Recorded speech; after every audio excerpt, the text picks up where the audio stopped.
Bitene juin kalo tile 24 san 2024 aw minnu b'an filɛ sanga na ka wagati an ka bɔlɔlɔ sira kelen la bɛɛ lajɛlen kan Mali kɔnɔ yan ka taa se Mali kɔkan ma an bɛ aw bɛɛ lajɛlen fo aw ka wagati o cogoya la kunnafoni ale waati sera a y'aw bisimila.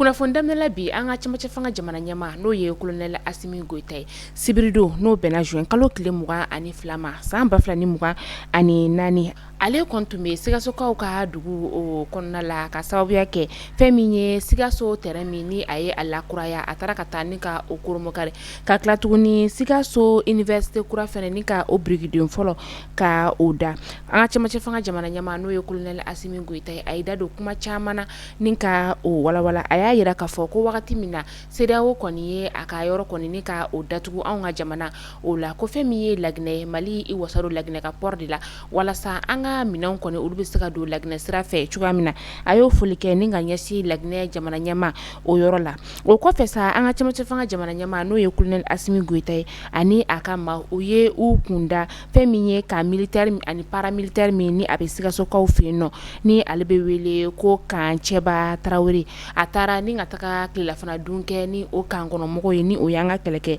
cɛdenw ye laadalako la an ka cɛmancɛ fanga jamana ɲɛmaa n'o ye colonel Asimi Goita ye a ye laada kɔni ni ka o timɛ ani an ka finitigilakaw u ye ɲɔgɔn kuma ɲɔgɔnya fɛn min ye an ka finitigilakaw ka colonel Adama Abdoulaye Jara ye ni ale ye commandant de la zone ye kɛrɛnkɛrɛnnenya sa défense numéro 8 Sikasokaw fɛ yen nɔ Kucala Buguni ka taga se Joyila ale ma.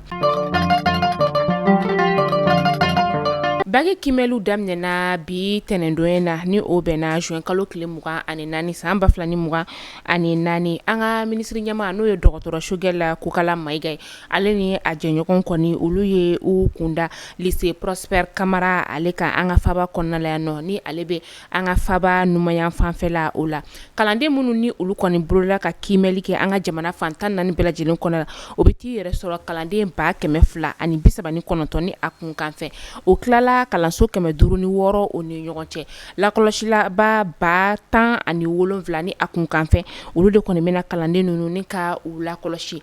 kalan ale kɔnɔna la an ka minisiri ɲɛmaa dɔgɔtɔrɔ Sogɛl Kokala Mayiga ale kɔni ye sɛbɛnfura kɔni ni ka o dayɛlɛ min ni o kɔni tilala kalandenw olu ni ɲɔgɔn cɛ a y'a yira k'a fɔ ko ale kɔni nisɔndiyara kosɛbɛ kalanso minisiri ni o ye dɔgɔtɔrɔ Amadou Sy Savané ye ni ale ye kalan minisiri o ye nin baaraw yɛrɛ kɔni bɛɛ lajɛlen kɔni daminɛlen kɔfɛ sa an ka minisiri ɲɛmaa n'o ye dɔgɔtɔrɔ Sogɛl Kokala Mayiga ye a ye foli kɛ ni ka ɲɛsin kalandenw ma ka tila ka foli kɛ ka ɲɛsin lakɔlɔsibaw olu ma ni ka tila ka kangarida kɛ ka ɲɛsin u ma tuguni k'a fɔ ko bɛɛ ka i hakili to i ka kɛta la.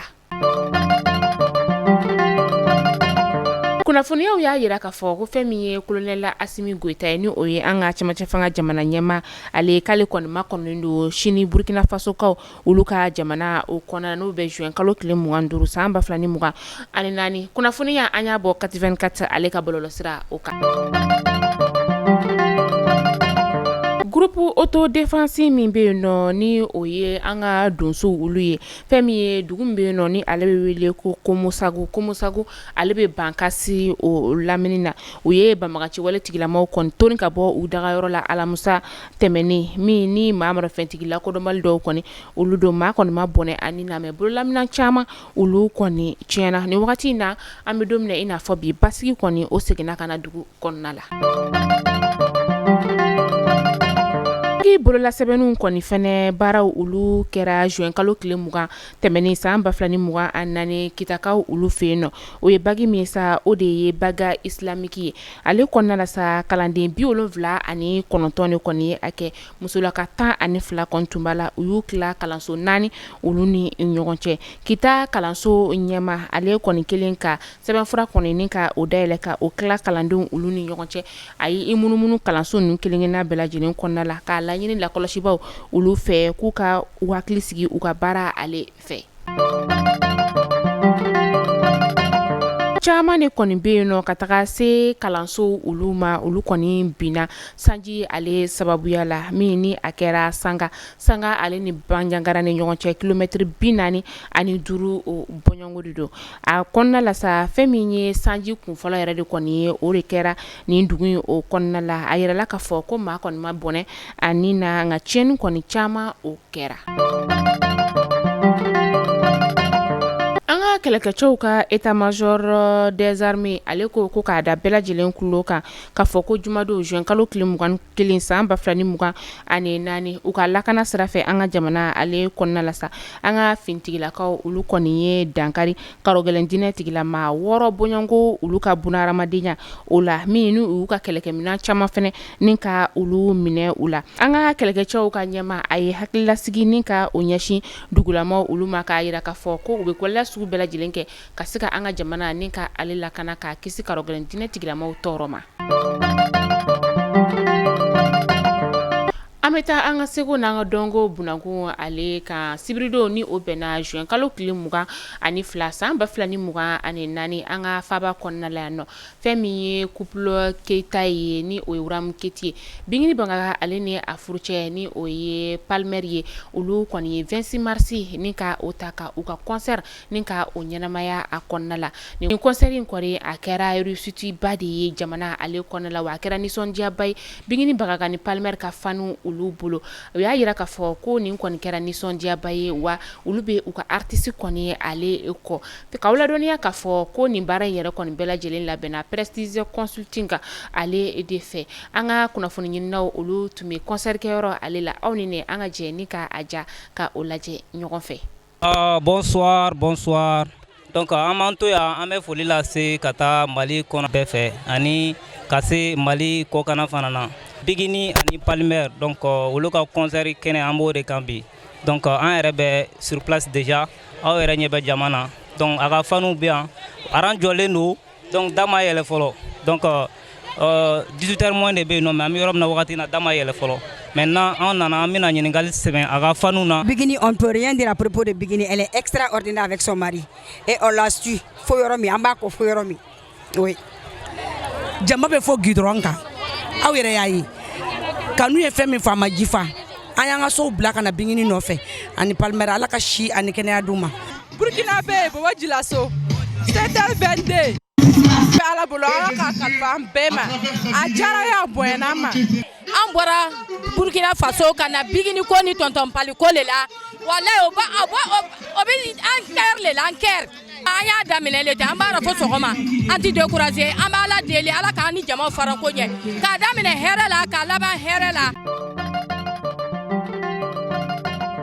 An bɛ to an ka seko n'an ka dɔnko bunako kɔnɔna la hali sisan nɔ an ka dɔnkilidalaba min bɛ yen nɔ ni ale bɛ wele ko Worokiya Tarawele ni ale ye maliyɛn dɔnkilidala ye ale kɔni minɛna italikaw ka jamana o kɔnɔna la min ni a kɔni tun kelen don ka concert yɔrɔ kɔni ka o boloda juin kalo tile 21 san 2024 o kɔnɔna la k'aw ladɔnniya k'a fɔ ko san 2020 kɔnɔna la a tun minɛna ni ka a datugu Faransikaw ka jamana o kɔnɔna la min ni a yirala k'a fɔ ko a den yɛrɛ kɔni o minɛna ka di a furucɛ kɔrɔ kɔni ma ko ka den kɔni ni ka o ladon Worokiya kɔni a bɔlen a ye den kɔni ni ka a minɛ ka taga ni den o kɔni ma kɛ u fɛla ko ye min ni a kɔni nana k'a bɛna concert kɛ la o ye a minɛ ni k'a datugu an bɛ dugawu kɛ ala ka jisuma kɛ a fura ye. An bɛ taa kɔkan kibaru la an bɛ taa Senegalikaw ka jamana o kɔnɔna la Senegal jamana marabaw u y'a yira kabi juin kalo tile 13 tɛmɛnen san 2024 k'u bɛna waleya sugu bɛɛ lajɛlen kɛ walasa ka se ka dɔ bɔ balofɛnw olu sɔngɔ la minnu ni o gɛlɛlen don u ka jamana kɔnɔna la o bɛ tali kɛ fɛn min ye malo tulu ka taga se buru o ma jaabi dila sa fɛn min ye fara ɲɔgɔn kan jɛkulu min bɛ yen nɔ ni ale bɛ ɲɛsin baloko koɲɛw olu ma ni o ɲɛmaa ye Momar Ndaw ye olu kɔni y'a yira k'a fɔ ko jamana marabagaw ka nin wale in kɔni k'u ka a labato ka sababuya kɛ a bɛ wagati caman bɔ jamana ɲɛmaa minnu kɔni tɛmɛna olu y'a yira k'a fɔ k'u bɛ dɔ bɔ balofɛnw sɔngɔ la ko tamamɛnɛ sisi ma bɔ olu kɔni sigilen don ni ka lajɛli kɛ. An an bɛ taa Nigerkaw olu fɛ yen nɔ. Niger fintigilakaw y'a yira k'a fɔ ko kalogɛlɛn diinɛ tigilamaw ka maa dɔ bɛ yen nɔ ni ale bɛ wele ko Abdoulaye Sulemana Indo Walla ni ale kɔni ye fɛn min ye État islamique maaba dɔ kɔni ye. U ye dankari ale la u ka jamana o kɔnɔna la min ni a kɛra juin kalo tile 21 sufɛ k'a dugu jɛ juin kalo tile 22 san 2024.